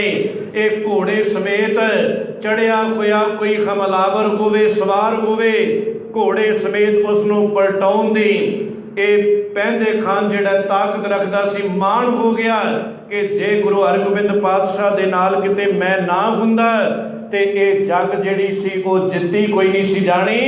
ਪਰ ਇਹ ਤੇ ਸਤਿਗੁਰੂ ਦਾ ਘਰ ਹੈ ਜਿਹੜਾ ਦੂਸਰਿਆਂ ਨੂੰ ਨਿਵਾਜਦਾ ਫਿਰਦਾ ਹੈ। ਇਸ ਘਰ ਦੇ ਅੰਦਰ ਸਾਹਿਬ ਕਹਿਣ ਲੱਗੇ, ਹਰ ਜੀਓ ਹੰਕਾਰ ਨਾ ਪਾਵੇਂ, ਵੇਦ ਕੂਕ ਸੁਣਾਵੇਂ। ਇੱਥੇ ਹੰਕਾਰ ਨਹੀਂ ਚੱਲਣਾ। ਦੁਨੀਆ ਅੰਦਰ ਜਿੰਨੀ ਮਰਜ਼ੀ ਤੂੰ ਸਿਆਣਪ ਲਈ ਫਿਰ, ਜਿੰਨੀ ਮਰਜ਼ੀ ਚਤੁਰਾਈ ਰੱਖ, ਜਿੰਨੇ ਮਰਜ਼ੀ ਤਨ ਉੱਪਰ ਵਸਤਰ ਪਾ ਲੈ, ਜਿੰਨੇ ਮਰਜ਼ੀ ਤੇਰੇ ਨੈਣ ਨਕਸ਼ ਸੋਹਣੇ ਹੋਣ, ਚੰਗੀ ਕੁੱਲ ਅੰਦਰ ਵੀ ਤੂੰ ਪੈਦਾ ਹੋ ਜਾਏ, ਭਾਵੇਂ ਕੁਝ ਗੱਲਾਂ ਬਾਤਾਂ ਵੀ ਸਮਾਜ ਅੰਦਰ ਚੰਗੀਆਂ ਜਾਣਦਾ ਹੋਵੇ, ਪਰ ਜੇ ਕਰਤਾ ਚੇਤੇ ਨਹੀਂ ਤੇ ਇਸ ਘਰ ਵਿੱਚੋਂ ਫਿਟਕਾਰ ਪੈਂਦੀ ਹੈ। ਸਾਹਿਬ ਕਹਿਣ ਲੱਗੇ, ਅਤ ਸੁੰਦਰ ਕੁਲੀਨ ਚਤੁਰ ਮੁਖ ਗਿਆਨੀ ਧਨਵੰਤ, ਮਿਰਤਕ ਕਹੀਏ ਨਾਨਕਾ ਜੇ ਪ੍ਰੀਤ ਨਹੀਂ ਭਗਵੰਤ। ਜੇ ਰੱਬ ਚੇਤੇ ਨਹੀਂ ਤੇ ਸਮਾਜ ਅੰਦਰ ਇੱਜ਼ਤ ਬਣਾਈ ਰੱਖਣ ਵਾਲਿਆ, ਤੇਰੀ ਬਾਤ ਰੱਬ ਦੇ ਘਰ ਅੰਦਰ ਨਹੀਂ ਪੁੱਛੀ ਜਾਣੀ। ਇੱਥੇ ਤਾਂ ਅਵਸਥਾ ਉਹ ਬਣਾਉਣੀ ਪੈਣੀ ਹੈ ਜਿਸ ਨੂੰ ਸਾਹਿਬ ਕਹਿਣ ਲੱਗੇ, ਜਿਉਂ ਮਛਲੀ ਬਿਨ ਪਾਣੀ ਹੈ ਕਿਉਂ ਜੀਵਨ ਪਾਵੇ, ਬੂੰਦ ਵਿਖੂਣਾ ਚਾਤਰਿਕੋ ਕਿਉਂ ਕਰ ਤ੍ਰਿਪਤਾਵੇ, ਨਾਦ ਕੁਰੰਕੈ ਬੇਦਿਆ ਸਨਮੁਖ ਉਠਤਾਵੇ, ਭਵਰ ਲੋਭੀ ਕੁਸਮ ਬਾਸ ਕਾ ਮਿਲ ਆਪ ਬੰਧਾਵੇ, ਤਿਉ ਸੰਤ ਜਨਾ ਕਰ ਪ੍ਰੀਤ ਹੈ ਦੇਖ ਦਰਸ਼ ਅਗਾਵੇ। ਇਸ ਤਰ੍ਹਾਂ ਦੀ ਜਿਵੇਂ ਇਹਨਾਂ ਜੀਵਾਂ ਦੀ ਪ੍ਰੀਤ ਹੈ, ਇਸ ਤਰ੍ਹਾਂ ਦੀ ਪ੍ਰੀਤ ਕਿਤੇ ਤੇਰੀ ਗੁਰੂ ਨਾਲ ਬਣ ਜਾਏ ਤਾਂ ਹੀ ਸ਼ਾਇਦ ਗੁਰੂ ਤੇਗ ਬਹਾਦਰ ਸਾਹਿਬ ਜੇ ਸ਼ਲੋਕ ਆਰੰਭ ਹੁੰਦੇ ਨੇ ਤੇ ਆਰੰਭਤਾ ਅੰਦਰ ਹੀ ਕਹਿ ਦਿੰਦੇ ਨੇ ਕਿ ਤੂੰ ਮਾਲਕ ਦੇ ਗੁਣ ਨਹੀਂ ਗਾਏ, ਉਸ ਦੇ ਗੁਣ ਗਾ किवें गा? मच्छी वांग तेनों गुण गाने पैने ने, डड्डू वांग नहीं, किसी होर जानवर वांग नहीं किया। क्योंकि जे आपां डड्डू नूं देखदे हां, कछू कुम्मे नूं देखदे हां, ये पानी विच भी रह लैंदे ने, पानी तो बाहर सुक्के ते भी रह लैंदे ने। जे एक डड्डू नूं, एक मेंढक नूं देखदे हां, पानी विच भी रह लैंदा है, सुक्के विच भी ये रह लैंदा है। वैसे मुआफी अंदर रखना साडी हालत जिहड़ी है बहुतात इसे तरह की बन गई। असी गुरु दे नाल सदीव काल नहीं प्रीत नहीं पाउंदे। असी डड्डू वांग, उस कछू कुमे वांग जदों सानू कम पैंदा असी गुरु दे नेड़े आ जाने हां। जिस वक्त कम निकल जाता है उस वक्त असी गुरु नूं भुला जाने हां।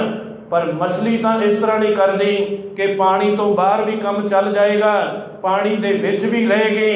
देखो सतगुरु ने कितनी डूंगी रमज पाई। कह लगे गुण गोबिंद गायो नहीं, जन्म आकार तकीन, ते जे प्यार बनाउणा है साहब कह लगे उस मछली वांग प्यार बना। जिवें मछली दा पानी दे नाल प्यार है, तेरा प्यार बाणी दे नाल होना चाहिए, तां जीवन दे अंदर आनंद आएगा। खैर गुरु तेग बहादुर साहब जी का जो आप जिक्र कर रहे हैं कि उन्होंने हर समय पावन बाणी नाल सांझ बनाई, कोई हंकार नहीं, कोई लेस मात्र अंदर विकार नहीं। पर इस घर दे अंदर बाहरों आया पैंदे खां वो मान करके बैठ गया। ते साहब कह लगे जब हम होते तब तो नहीं, फिर नहीं रब नूं मिल सकते जे असी कुछ दावे करांगे। इत्थे तो कोई विद्वान कहता मिटा दे अपनी हस्ती को, अगर कुछ मर्तबा चाहे कि दाना खाक में रल कर गुले गुलजार होता है। जेड़ा दाना बीज धरती अंदर पाया जाए वो आपा मिटा जाता है, उस विचों नवा पौधा पैदा होंदा है, वो ते आपा मिटा गया। साहब कह लगे इस घर वाल आउण वालिया इत्थे भी आपा मिटा दे, विचों निमरता दा पौधा जे तैयार होवेगा ते तू रब दे घर अंदर प्रवान होवेगा, नहीं ते नहीं। भावें गुरु दे कोल भी बिल्कुल बैठा रहे तां भी प्रवान नहीं होना। पैंदे खान वर्गे बड़े नेड़े रहे, हथी पालिया, हथी साहब ने ब्याह किया, पर अज कोई जिहड़ा साथ छड़ गया। ते जिस वक्त चौथी जंग हुई है ते चौथी जंग नूं ये सारियां फौजां नूं चढ़ा के लैके आउण वाला, इहदे विच काले खां वर्गे जिहड़े जरनैल सन, लला बेग वर्गे, खैर होर भी कई चढ़ चढ़ के आए, वो सारियां दा ये भी नाल आगू बन के पैंदे खां ये चौथी जंग जिहड़ी है हथी पालिया पैंदे खां आप ही इस फौजां दा जरनैल बन के इस करतारपुर साहब की धरती ते चढ़ के आ गया, जिथे गुरु हरगोबिंद साहब उन्हां दे नाल बेअंत सिख, उत्थे गुरु तेग बहादुर साहब जी जिन्हां दी आरजा अजे 12-14 साल के आस पास, उन्होंने भी इस जंग के अंदर बराबरता का साथ दिता। ये नहीं कि गुरु तेग बहादुर साहब कल्ले तेग अपने तन के ऊपर खा तो सकते ने, सहार सकते ने, ते वो तेग चला नहीं सकते, नहीं वो तेग दे धनी खन। उन्होंने गुरु हरगोबिंद साहब जी ने, बाबा बुढ़ा जी ने आप शस्त्र दी अते शास्त्र की विद्या दी हुई है। असी बहुतात एक पासा ही लैके चलते हैं। गुरु अर्जुन साहब जी तेग दे बड़े बड़े धनी सन, पर उन्हें वखरी गल जंग कोई नहीं किया। बाबा बुढ़ा जी तेग दे बड़े धनी सन, पर बहुतात असी इत्थों तक सीमित कर दिता कि उन्हां दियां सेवावां बड़ियां, जां उन्होंने गंढा भन के ये कह दिता कि माता तेरे घर दे अंदर महा बड़ी योद्धा पैदा होवेगा। हाँ जिथे ये बचन कीते हन उत्थे वो बाबा बुढ़ा जी तेग दे भी धनी हन, वो दुश्मन दे नाल मुकाबला कर सकते ने। उही तां गुरु हरगोबिंद साहब जी नूं शस्त्र विद्या शास्त्र विद्या दे रहे ने, ते उन्हां ही गुरु तेग बहादुर साहब जी दे उपर ये सारी बख्शिश रहमत की है। खैर सन 1634 अंदर ये साहब जी ने अखीरली जंग जिहड़ी सी वो भी जित लई, ते परिवार हुण कीरतपुर साहब की धरती ते आ गया। सन 1634 अंदर हुण सन 1644 तक 10-11 साल का समा परिवार इत्थे ही है। जिस वक्त गुरु हरगोबिंद साहब जी सचखंड बयाना कर लगे ने, ते ये दात जोत ਹੁਣ 7ਵੇਂ ਪਾਤਸ਼ਾਹ ਨੂੰ ਥਾਪ ਦਿੱਤੀ ਹੈ। ਉਹਨਾਂ ਨੂੰ ਛਤਰ ਸਿੰਘਾਸਨ ਦਾ ਮਾਲਕ ਬਣਾਇਆ। ਜਦੋਂ 7ਵੇਂ ਪਾਤਸ਼ਾਹ ਥਾਪੇ ਗਏ ਤੇ ਸਾਹਿਬ ਨੇ ਪਰਿਵਾਰ ਅੰਦਰ ਇਸ਼ਾਰਾ ਕਰ ਦਿੱਤਾ ਕਿ ਹੁਣ ਸੱਚਖੰਡ ਪਿਆਨਾ ਕਰ ਜਾਣਾ। ਉਸ ਵਕਤ ਸਾਹਿਬ ਜੀ ਦੇ ਮਹਿਲ ਬੀਬੀ ਨਾਨਕੀ ਜੀ ਕੋਲ ਆਏ ਤੇ ਬੀਬੀ ਨਾਨਕੀ ਜੀ ਆ ਕੇ ਇੱਕ ਬਚਨ ਕਹਿੰਦੇ ਨੇ ਕਿ ਇਹ ਦਾਤ ਜੋਤ 7ਵੇਂ ਪਾਤਸ਼ਾਹ ਦੇ ਕੋਲ ਪੋਤਰੇ ਦੇ ਕੋਲ ਚਲੀ ਗਈ। ਆ ਇਸ ਲਾਲ ਤੇਗ ਬਹਾਦਰ ਦਾ ਕੀ ਹੋਵੇਗਾ? ਸਾਰਾ ਦਿਨ ਇਹ ਭਜਨ ਬੰਦਗੀ ਕਰਦੇ ਰਹਿੰਦੇ ਨੇ, ਕਿਸੇ ਦੇ ਨਾਲ ਇਹ ਵੱਧ ਘੱਟ ਗੱਲਬਾਤ ਨਹੀਂ ਕਰਦੇ। ਇਹਨਾਂ ਉੱਪਰ ਵੀ ਰਹਿਮਤ ਵਾਪਰੇਗੀ ਜਾਂ ਨਹੀਂ? ਤੇ ਉਸ ਵਕਤ ਗੁਰੂ ਹਰਗੋਬਿੰਦ ਸਾਹਿਬ ਜੀ ਨੇ ਇੱਕ ਇਸ਼ਾਰਾ ਕਰ ਦਿੱਤਾ ਕਿ ਇਹ ਨਾਨਕੀ, ਤੈਨੂੰ ਇਸ ਬੱਚੇ ਦਾ ਫਿਕਰ ਪਿਆ ਹੋਇਆ ਹੈ। ਇਸ ਘਰ ਅੰਦਰ ਇੰਨੀ ਵੱਡੀ ਬਖਸ਼ਿਸ਼ ਰਹਿਮਤ ਵਾਪਰਨ ਵਾਲੀ ਹੈ। ਇਸ ਦੇ ਘਰ ਦੇ ਅੰਦਰ ਵੀ ਇੱਕ ਪੁੱਤਰ ਪੈਦਾ ਹੋਵੇਗਾ। ਇਸ਼ਾਰਾ ਗੁਰੂ ਗੋਬਿੰਦ ਸਿੰਘ ਪਾਤਸ਼ਾਹ ਵੱਲ। ਫਿਰ ਉਸ ਦੇ ਘਰ ਦੇ ਅੰਦਰ ਫਿਰ ਅੱਗੇ ਸਾਹਿਬਜ਼ਾਦਿਆਂ ਦਾ ਜਨਮ ਹੋਣਾ। ਉਹਨਾਂ ਨੇ ਉਹ ਮਹਾਨ ਪੂਰਨੇ ਪਾ ਜਾਣੇ ਨੇ ਜਿਹੜੇ ਜਗਤ ਦੇ ਅੰਦਰ ਅੱਜ ਤੱਕ ਕੋਈ ਨਹੀਂ ਪਾ ਕੇ ਗਿਆ। ਤੈਨੂੰ ਇਸ ਲਾਲ ਦੀ ਚਿੰਤਾ ਬਣੀ ਹੋਈ ਹੈ। ਹੁਣ ਇਸ ਕੀਰਤਪੁਰ ਸਾਹਿਬ ਦੀ ਧਰਤੀ ਨੂੰ ਛੱਡ ਦਿਓ। ਉਸ ਵਕਤ ਆਪਣੇ ਵੱਲੋਂ ਇੱਕ ਕਟਾਰ ਦਿੱਤੀ ਜਾਂਦੀ ਹੈ। ਇੱਕ ਸਾਹਿਬ ਜੀ ਨੇ ਆਪਣੇ ਵੱਲੋਂ ਪੋਥੀ ਦਿੱਤੀ ਹੈ। ਇਹ ਇੱਕ ਰੁਮਾਲ ਦਿੱਤਾ ਹੈ। ਇਹ 3-4 ਨਿਸ਼ਾਨੀਆਂ ਗੁਰੂ ਹਰਗੋਬਿੰਦ ਸਾਹਿਬ ਜੀ ਨੇ ਇਸ ਪਰਿਵਾਰ ਨੂੰ ਬਖਸ਼ਿਸ਼ ਕੀਤੀਆਂ। ਆਪਣੇ ਲਾਲ ਗੁਰੂ ਤੇਗ ਬਹਾਦਰ ਸਾਹਿਬ ਜੀ ਨੂੰ ਬਖਸ਼ਿਸ਼ ਕੀਤੀਆਂ ਤੇ ਨਾਲ ਬਚਨ ਕੀਤਾ ਕਿ ਹੁਣ ਕੀਰਤਪੁਰ ਸਾਹਿਬ ਦੀ ਧਰਤੀ ਨੂੰ ਛੱਡ ਦਿਓ, ਬਾਬੇ ਬਕਾਲੇ ਦੀ ਧਰਤੀ ਤੇ ਜਾਇਆ ਜਾਏ। ਔਰ ਬਾਬਾ ਬਕਾਲਾ ਗੁਰੂ ਤੇਗ ਬਹਾਦਰ ਸਾਹਿਬ ਜੀ ਦੇ ਨਾਨਕਿਆਂ ਦਾ ਨਗਰ ਹੈ, ਬੀਬੀ ਨਾਨਕੀ ਜੀ ਦਾ ਨਗਰ ਹੈ। ਕਦੀ ਉੱਥੇ ਗੁਰੂ ਹਰਗੋਬਿੰਦ ਸਾਹਿਬ ਗਏ ਸਨ 6ਵੇਂ ਜਾਮੇ ਅੰਦਰ ਤੇ ਇੱਕ ਭਾਈ ਮੇਰਾ ਨਾਮ ਦਾ ਸਿੱਖ ਮਿਲਿਆ ਤੇ ਉਸਨੇ ਇਹ ਬਚਨ ਕੀਤਾ ਸੀ। ਬੜੀ ਸੇਵਾ ਉਸਨੇ ਕੀਤੀ ਜਿੰਨੇ ਕੁ ਦਿਨ ਸਾਹਿਬ ਉੱਥੇ ਰਹੇ। ਜਦੋਂ ਗੁਰੂ ਹਰਗੋਬਿੰਦ ਸਾਹਿਬ ਜੀ ਚਾਲੇ ਪਾਉਣ ਦੀ ਤਿਆਰੀ ਕਰਨ ਲੱਗੇ ਨੇ ਤੇ ਭਾਈ ਮੇਰੇ ਨੇ ਬਚਨ ਕੀਤਾ ਕਿ ਖੇ ਗੁਰੂ ਹਰਗੋਬਿੰਦ ਸਾਹਿਬ ਅਜੇ ਮਨ ਤ੍ਰਿਪਤ ਨਹੀਂ ਹੋਇਆ, ਕੁਝ ਬਖਸ਼ਿਸ਼ ਰਹਿਮਤ ਹੋਰ ਵਰਤਾ ਦਿਓ, ਕੁਝ ਦਿਨ ਇਸ ਧਰਤੀ ਤੇ ਹੋਰ ਰਹੋ। ਤੇ ਉਸ ਵਕਤ 6ਵੇਂ ਪਾਤਸ਼ਾਹ ਨੇ ਬਚਨ ਕੀਤਾ ਸੀ, ਕਹਿੰਦੇ ਹੁਣ ਸਮਾਂ ਨਹੀਂ, 9ਵਾਂ ਜਾਮਾ ਆਏਗਾ। ਦੇਖੋ ਹੁਣ ਕਿਵੇਂ ਉਹ ਬਚਨ 9ਵੇਂ ਜਾਮੇ ਅੰਦਰ ਪੂਰੇ ਕਰਨ ਲੱਗੇ ਨੇ। 9ਵਾਂ ਜਾਮਾ ਆਏਗਾ। 9ਵੇਂ ਜਾਮੇ ਅੰਦਰ ਇਸ ਬਾਬੇ ਬਕਾਲੇ ਦੀ ਧਰਤੀ ਤੇ ਤੇਰੇ ਵਿਹੜੇ ਦੇ ਅੰਦਰ ਬੜਾ ਲੰਬਾ ਸਮਾਂ ਨਿਵਾਸ ਕਰਾਂਗੇ। 6ਵੇਂ ਪਾਤਸ਼ਾਹ ਨੇ ਇਹ ਬਚਨ ਕੀਤਾ ਹੋਇਆ ਸੀ ਤੇ ਅੱਜ 9ਵੇਂ ਪਾਤਸ਼ਾਹ ਨੇ ਉਸ ਧਰਤੀ ਤੇ ਜਾ ਕੇ ਉਹਨਾਂ ਬਚਨਾਂ ਨੂੰ ਪੂਰਾ ਕਰਨਾ ਹੈ। ਖੈਰ ਸਨ 1644 ਅੰਦਰ ਇਹ ਪਰਿਵਾਰ ਇਸ ਬਾਬੇ ਬਕਾਲੇ ਦੀ ਧਰਤੀ ਤੇ ਪਹੁੰਚਦਾ ਹੈ। ਇੱਥੇ ਜਾ ਕੇ ਸਤਿਗੁਰੂ ਜੀ ਬੰਦਗੀ ਵੀ ਕਰਦੇ ਨੇ ਔਰ ਵਿਦਵਾਨਾਂ ਦਾ ਭੱਟ ਵਹੀਆਂ ਜਿਹੜੀਆਂ ਖਾਸ ਕਰਕੇ ਉਸ ਸਮੇਂ ਦੇ ਆਸ-ਪਾਸ ਦੀਆਂ ਲਿਖੀਆਂ ਪਈਆਂ ਨੇ, ਉਹਨਾਂ ਭੱਟ ਵਹੀਆਂ ਅੰਦਰ ਜ਼ਿਕਰ ਹੈ ਕਿ ਜਿੱਥੇ ਸਤਿਗੁਰੂ ਜੀ ਬੰਦਗੀ ਕਰਦੇ ਹਨ ਉੱਥੇ ਗੁਰੂ ਹਰਿਰਾਏ ਸਾਹਿਬ ਜਿਹੜੇ ਕੀਰਤਪੁਰ ਸਾਹਿਬ ਦੀ ਧਰਤੀ ਤੇ ਬਖਸ਼ਿਸ਼ ਰਹਿਮਤ ਵਰਤਾਉਂਦੇ ਨੇ, ਕਈ ਵਾਰੀ ਇਹਨਾਂ ਦੇ ਕੋਲ ਆ ਜਾਂਦੇ ਸਨ ਤੇ ਇਹ ਜਿੱਥੇ ਵੀ ਕਿਤੇ ਪ੍ਰਚਾਰ ਦੀ ਸੇਵਾ ਲਾਉਂਦੇ ਸਨ।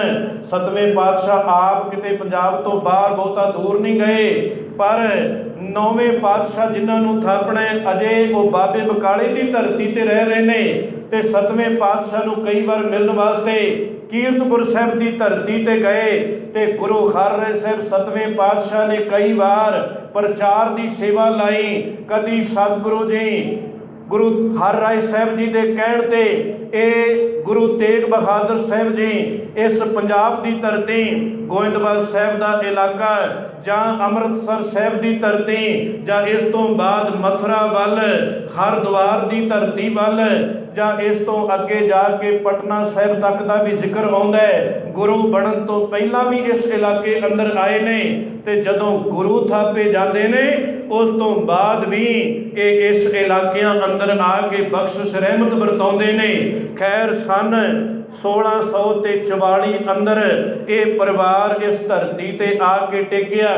ਮੈਂ ਪਹਿਲਾਂ ਵੀ ਜ਼ਿਕਰ ਕੀਤਾ ਹੈ ਕਿ ਸਨ 1664 ਦੇ ਅੰਦਰ ਗੁਰੂ ਹਰਕ੍ਰਿਸ਼ਨ ਪਾਤਸ਼ਾਹ ਦਿੱਲੀ ਦੀ ਧਰਤੀ ਤੇ ਜਿੱਥੇ ਇਹ ਦਾਤ ਜੋਤ ਉਹਨਾਂ ਅੰਦਰ ਸਮਾਂ ਪਾ ਕੇ ਵਰਤ ਰਹੀ ਸੀ, ਉਹਨਾਂ ਨੇ समय की जिहड़ी चल रही वो बीमारी, उस कष्ट नूं जाके आप घरां दे अंदर निवारिया, फिर इस कष्ट नूं अपने तन दे उपर लिया। बचपन दे अंदर ही वो अपना चोला छड्डदे ने ते जदों दिल्ली दी धरती ते बचन करदे ने, कह दिता बाबा बसे ग्राम बकाले बन गुर संगत सकल संभाले, कि असी हुण अपना शरीरक चोला छड्ड रहे हैं। ये दात जोत छत्र सिंघासन दे मालक हुण बाबे बकाले दी धरती ते हन। जदों बाबे बकाले दा इशारा कर दिता, हुण देखो उस वक्त दी रहमतां नहीं वापर गईयां। गुरु तेग बहादुर साहब शुभ के उस बाबे बकाले दी धरती ते बैठे हुए ने।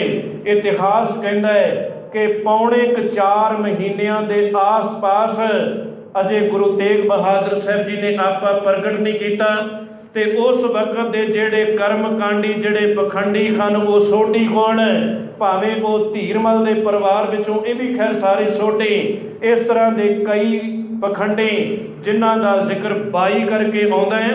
ये सारे बाबे बकाले की धरती ते जा के परम भुलेखियां दे अंदर संगतां नूं पाउण लग गए।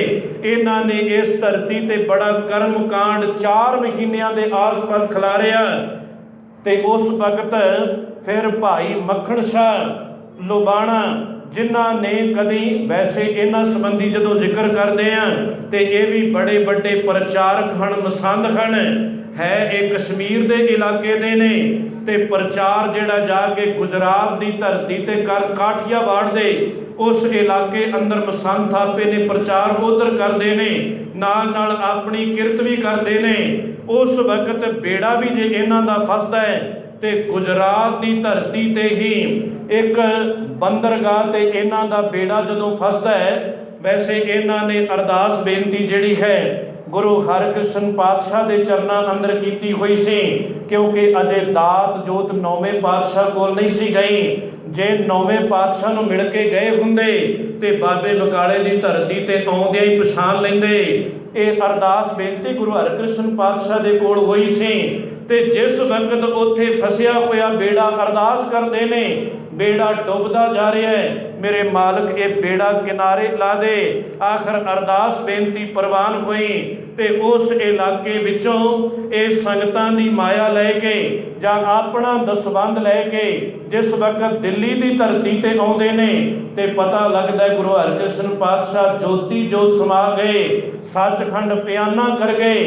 हुण वो बचन कर गए ने, बाबा बसे ग्राम बकाले बन गुर संगत सकल संभाले, ते ये हुण बाबे बकाले की धरती ते पहुँचता है।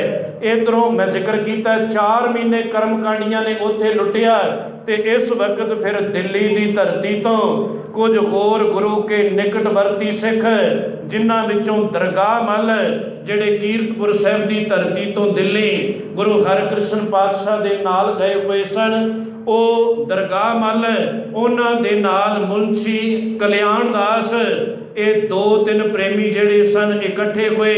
इन्हां दे विच एक होर बाबा बुढ़ा जी की अंश बस दे विचों भाई साहब भाई गुरदित्ता जी करके आउंदा है, क्योंकि गुरता गद्दी की दात यही परिवार अगे अगे देंदा आउंदा है। बाबा बुढ़ा जी तो बाद इन्हां दे सपुत्र होए ने भाई भाना जी, भाई भाना जी तो अगे इन्हां दे सपुत्र होए ने भाई सरवण जी, भाई सरवण जी तो बाद अगे इन्हां दे सपुत्र होए ने भाई गुरदित्ता जी, जिन्हां ने ये सारे प्रेमियां ने इकट्ठे होकर बाबे बकाले की धरती ते पहुँच के गुरु तेग बहादुर साहब जी नूं गुरता गद्दी का तिलक दिता, जां संगत के अंदर उन्होंने प्रगट किया।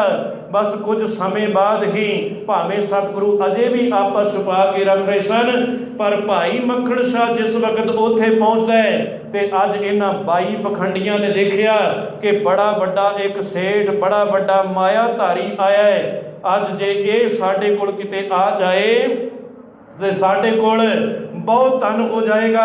हुण इन्हां ही 22 पखंडियां दे जिहड़े अगे एजेंट बने हुए ने, वो घेर घेर के बाबा मक्खण शाह नूं अपने वल लियाउणा चाहुंदे ने। भाई मक्खण शाह नूं समझ नहीं पैंदी की करां। आखिर उन्होंने मन अंदर धारिया कि सच्चा गुरु आपे ही अपनी भेटा मंग लवेगा। बस कोई विद्वान 2-2 कोई 5-5 मोहरां का जिक्र करता है, कि इन्हां सारियां अगे रखणियां शुरू कर दित्तियां। इन्हां विचों कोई भी अध्यात्मक गल करन वास्ते तैयार नहीं, बस दुनिया के सुखां तक ही सीमित रखते ने। सतगुरु का घर दुनिया के सुखां तक सीमित नहीं रखता। ये कहता सुख भी आएगा, जीवन अंदर दुख भी आएगा। हुणे बचन पढ़े जतन बहुत सौखे किए, दुखो कियो ना कोई। दुख दी इंसान की तैयारी कोई नहीं हुंदी, इसे करके फिर दुख अंदर पछताउणा पै जांदा है। जपजी साहिब अंदर साहिब ने बोल सांझे कीते सन, कहन लगे थां थां ते ये गल्लां करन वालिया कि ए बेदात तेरी दातार। आपां गड्डियां दे उपर भी ये पंक्तियां लिख लैंदे आ कि ए बेदात तेरी दातार, पर कली गड्डियां तक ये पंक्ति सीमित नहीं। इस तो पहला साहिब ने क्या केतियां दुख भूख सद मार, ए बेदात तेरी दातार के जीवन अंदर सुख भी आना है, जीवन अंदर दुख भी आना है। सुख दुख दोए दर कपड़े पहरे जाए मनुख, जीवन अंदर सुख भी चलेगा, जीवन अंदर दुख भी चलेगा। ये वखरी गल सानू अज बहुतात समझ नहीं आ रही। असी इस घर दे अंदर दुख की गल तां सुनना ही नहीं चाहते, दुख की गल करना ही नहीं चाहते। बस जिन्नियां भी साडियां लिस्टां हन, सानू सुख शांति दे दे, सानू आ दे दे, सानू आ दे दे। सतगुरु दे घर ने ऐसा कोई लारा नहीं लाया। साहिब कहंदे सुख भी आएगा, दुख भी आएगा, इन्हां दा सामना तैनूं करना पैना है। होर आपां हुक्म किस नूं कहांगे कि हुक्म दे अंदर रह, हुक्म दे अंदर चल। जे आपां सुख की गल ही करी जावांगे, दुख की गल करांगे नहीं, ते हुक्म की गल फिर कौन समझाएगा। साहिब कह लगे सब कुछ चलेगा। और गुरु तेग बहादुर पातशाह सारी उम्र यही बख्शा रहमत वरताउंदे रहे। आखिर इस धरती ते आया होया भाई मक्खण शाह जदों देखिया कोई अंदर की गल नहीं करता, फिर अरदास की कि हुण मन का बेड़ा भी डुबदा जा रहा है। कदी बाहरला बेड़ा डुबिया ते तू किनारे ला दिता, अज मन का बेड़ा भी डुबदा जा रहा है, इसनों भी किनारे ला दे। केड़ा पूरा गुरु है, मैनू उस गुरु दे नाल मिला दे।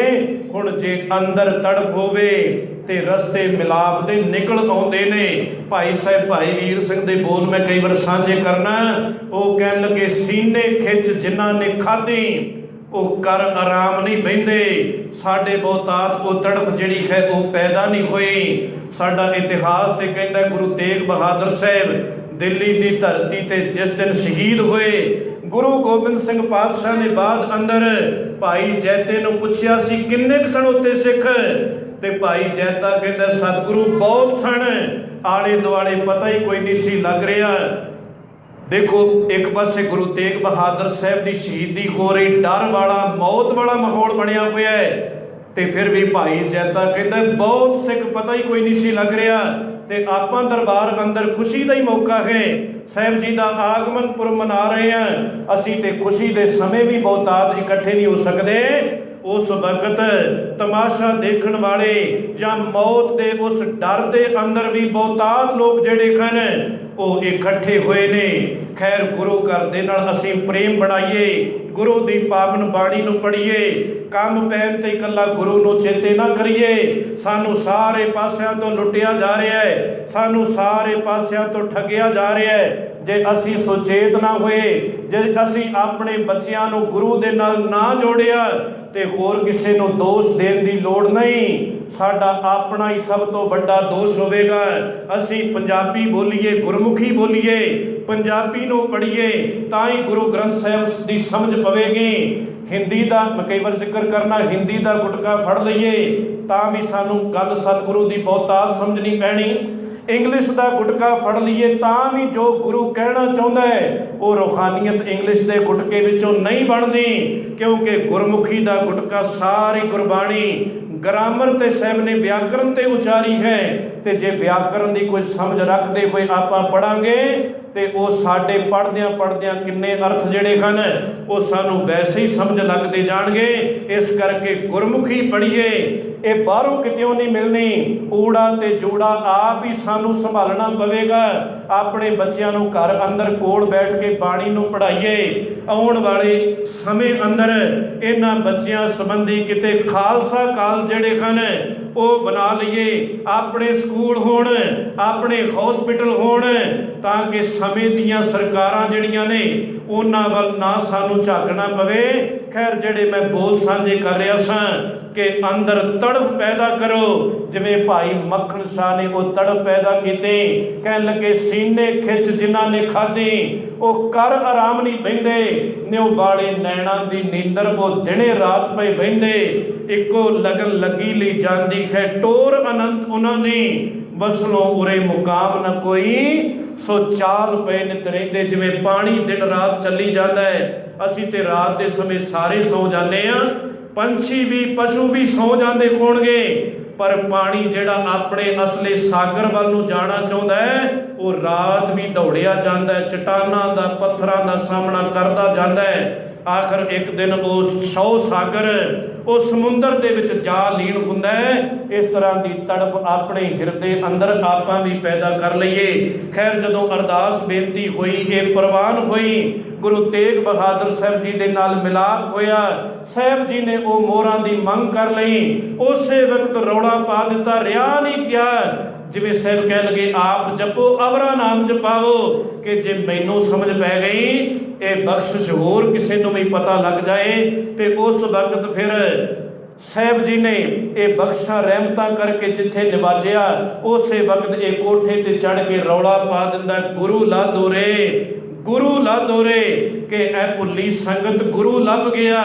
ओ गुरु जिस मिले मन हुए आनंद, सो सतगुर कहिए, मन की दुविधा बिन सजाए खर परम पद लईए। ओ गुरु जिसने 15 रागां दे अंदर, वैसे राग जिहड़े हन सतगुरु की तरतीब मुताबिक 15 ही हन, पर जे आपां ध्यान दे नाल देखीए तो 17 राग बन जाते हैं, क्योंकि तिलंग दे नाल काफ़ी आ जाता है। तो जे अगे बसंत राग अंदर साहब की पावन बाणी आई, तो बसंत दे नाल फिर हिंडोल आ जाता है। इस तरह गिनती 17 रागां की बन जाती है।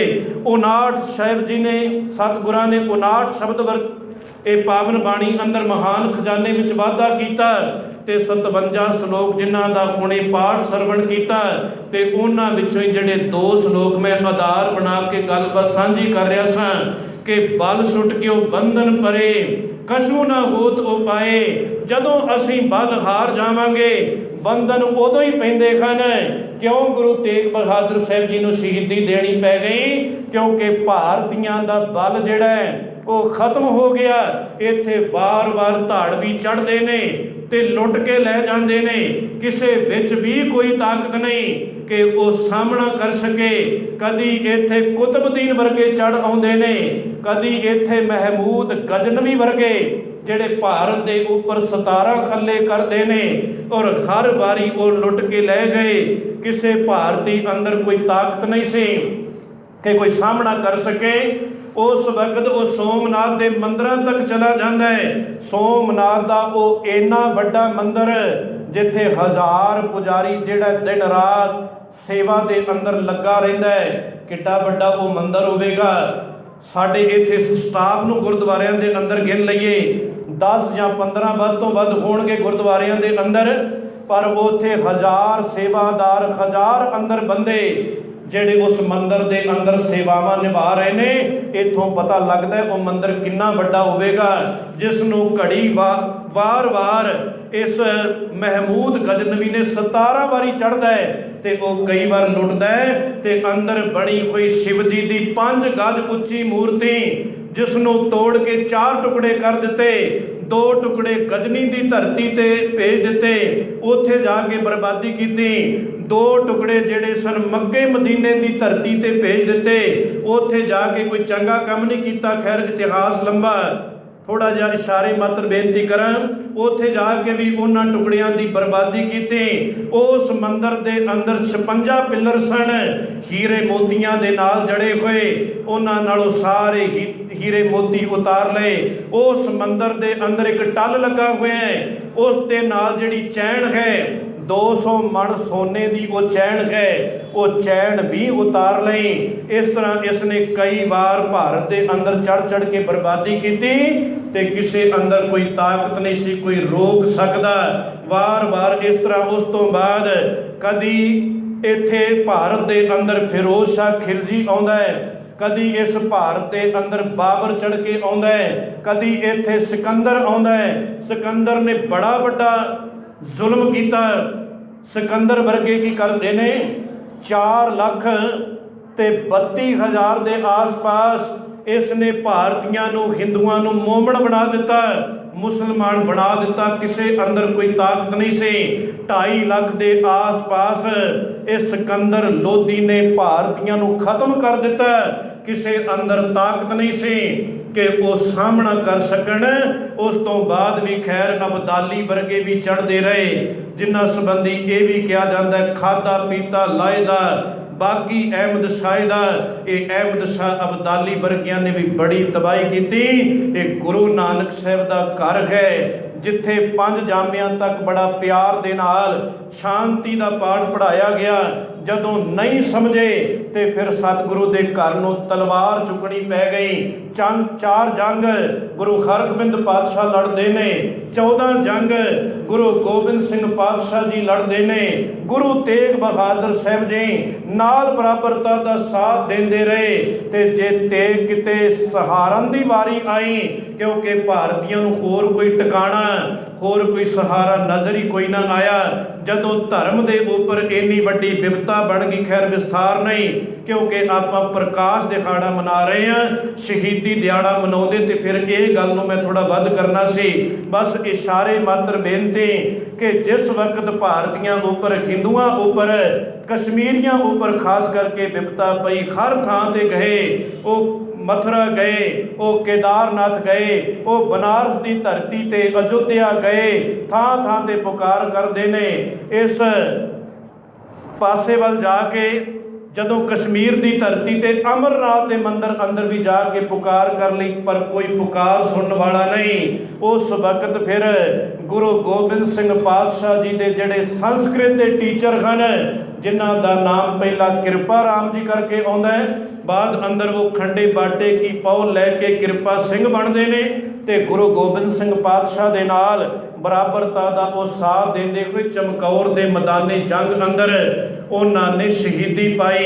खैर उन्हों की अगवाई अंदर सारे कश्मीरी पंडित इकट्ठे होके इस घर के अंदर आके पुकार करते हैं।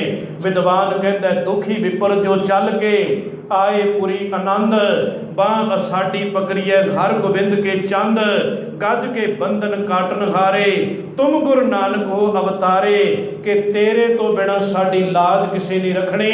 खैर सतगुरु जी ने प्रवानगी दे देते कि जाओ कश्मीर दे उस गवर्नर इफ्तर खान नूं जाके कह दिओ कि गुरु तेग बहादुर साहब जी इस्लाम धारण कर लैन ते असीं भी सारे प्रवान कर लांगे। खैर ये जिहड़ा इतिहास ये भी लंबा। गुरु तेग बहादुर साहब अपने सपुत्र नूं गुरता गद्दी दी दात बख्शदे ने, दिल्ली की धरती ते जांदे ने। नाल गए हुए सिख जिहड़े हन वो पहला भाई मती दास, सती दास, भाई दयाला जी आपा कुर्बान करते हैं। उस तो बाद गुरु तेग बहादुर साहब इन्हां नूं बड़े लालच दिते गए, बड़ा डलाउण का यतन किया गया। भावें औरंगजेब बादशाह इस समय इत्थे नहीं, वो हसन अब्दाल वाल उस पासे वालों उठती हुई बगावत नूं दबाउण वास्ते लगा हुआ है, पर हुक्म तो सारा उसे का ही चल रहा है। उस वक्त गुरु तेग बहादुर साहब जी नूं चांदनी चौक के अंदर बिठा के इन्हां जालमां ने शहीद कर दिता। तो विद्वान कहता है गुरु तेग बहादुर साहब डोलन वाले नहीं, वो अगों कहते हैं मैं खां तेग ते कट लै तेग तू भी, एक दो नहीं परख लै 100 तेगा। कोई मैनू लग भी तेग बहादरी दा, मेरे सामने नहीं सकदियां हो तेगा, मैं तो जमदियां ही तेगां दी शाम आनी। वेख पिता दियां पैंदियां 2 तेगां, ओए आउंदे भविख अंदर मेरे पुत्र ने वाहुणियां ओ तेगां, ओदी तेग विचों जिहड़ी तेग निकलो लखां लएगी तेरियां खो तेगां। फिर एक गुरु गोबिंद सिंह पातशाह ने इन्हां जालमां नूं फिर ये जिहड़े बार-बार चढ़ के आउंदे रहे इन्हां नूं दबाउण दा यतन कीता। मैं बचनां नूं आधार बनाया सी कि बल छुट के बंधन परे। बंधन उदों पैंदे ने जिस वक्त असीं कोई ताकत नहीं वरतते, भारतीयों कोल ताकत नहीं सी। इन्हां दा ही कहना सी काम हमारा तोलन तकड़ी, नंगी गर्द कबू नहीं पकड़ी, चिड़ी उड़े खम डर जाए, मुगलों से कैसे लड़ पाए। पर गुरु नानक साहिब दा घर आउंदा है ते तलवार दे जोर नाल जदों बल होआ बंधन छुटे, सब किश होत उपाए। नानक सब किश तुमरे हाथ में, तुम ही होत सहाय। जदों गुरु अगे अरदास बेनती करके फिर सूरमे चलते रहे ते कोई भी जालम फिर इस भारत वल दोबारा जिहड़ा कदी सोने की चिड़िया अखवाउंदा सी, इस भारत वल फिर कोई दोबारा नहीं चढ़ सकिया। अज तक ये सिख कौम जिहड़ी है गुरुआं दे दिते हुए सिद्धांत के उपर चलण का यतन कर रही है ते आपां भी गुरु के बचनों उपर पैरा दईए। जो मैं पहला वचन साझा किया है कि गुरु की बाणी नूं आप पढ़िए। जदों आपां आप बाणी नूं अर्थां समेत पढ़ांगे तो फिर सानू कोई भी कर्मकांडी, कोई भी ठग जिहड़ा कि वो लुट के नहीं लिजा सकता। सतगुरु कृपा करम। तन तन गुरु ग्रंथ साहिब पातशाह जी का कोटान कोट धन्नवाद। सरबत संगतां दा कोटान कोट धन्नवाद। इत्थों दे मुख सेवादार सरदार भुगिंदर सिंह जी, ज्ञानी जी, भाई साहिब भाई वीर सिंह जी, इन्हां सारियां दा बहुत बहुत धन्नवाद जी। भुल्लां बख्श लैणियां। आप सरबत संगतां नूं इस पावन दिहाड़ी की एक बार फिर लख लख वधाई होवे जी। वाहिगुरू जी का खालसा, वाहिगुरू जी की फतेह।